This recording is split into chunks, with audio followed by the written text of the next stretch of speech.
코로나19 신규 확진자 수는 이틀째 700명대를 이어갔습니다. 특히 전체 확진자의 80% 이상이 수도권에서 발생해 우려를 더하고 있는데요. 백신 접종의 중요성이 더 커지고 있는 가운데 7월 백신 접종 세부 계획이 발표됐습니다. 이은성 기자가 자세히 전해드립니다. 지난달 접종 대상자 중 백신 부족으로 접종받지 못한 고령층과 30세 미만 사회 필수 인력 30만 7천 명은 오는 5일 가장 먼저 화이자 백신을 맞게 됩니다. 희귀 혈전증 우려가 제기된 아스트라제네카 백신은 접종 연령이 30대에서 50대 이상으로 상향 조정됐습니다.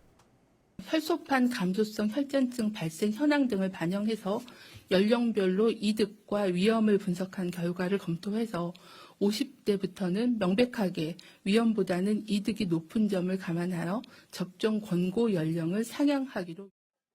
이에 따라 아스트라제네카 백신으로 1차 접종을 마친 40대 이하는 오는 5일 2차 접종부터는 화이자로 교차 접종을 하게 됩니다. 교차 접종 대상자는 기존 76만 명에서 161만 명으로 늘어나게 됐습니다. 50대는 모더나 백신을 맞게 되는데 순차적으로 사전 예약이 진행됩니다.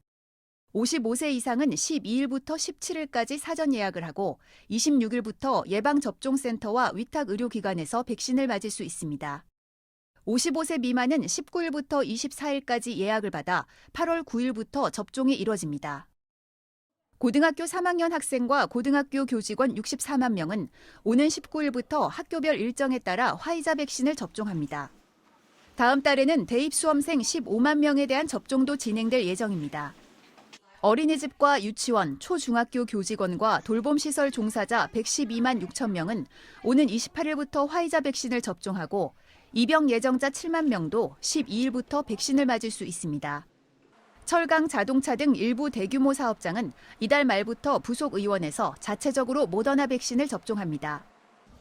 비수도권에서 새 거리두기가 우선 시행된 가운데 신규 확진자는 762명으로 이틀째 700명대를 유지했습니다.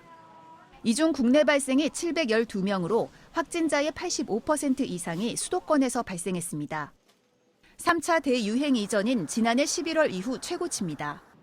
특히 경기 원어민 강사 모임과 관련해 지금까지 누적 확진자가 200명을 넘어서며 감염 규모가 계속 커지고 있습니다. 특히 젊은 연령층을 중심으로 대면 모임이 증가하면서 주점, 학원 등 다중이용시설의 집단 감염이 다수 증가하고 있습니다. 또한 전파 속도가 빠른 델타 변이 바이러스도 확인되고 있는 상황입니다. 방역당국은 수도권은 엄중한 상황으로 아직 백신 접종 완료 비율이 낮은 만큼 8월까지는 방역수칙 준수와 거리두기가 중요하다고 강조했습니다. 지금까지 백신 1차 접종률은 29.9%, 2차 접종까지 완료한 비율은 9.8%입니다. TBS 이은성입니다.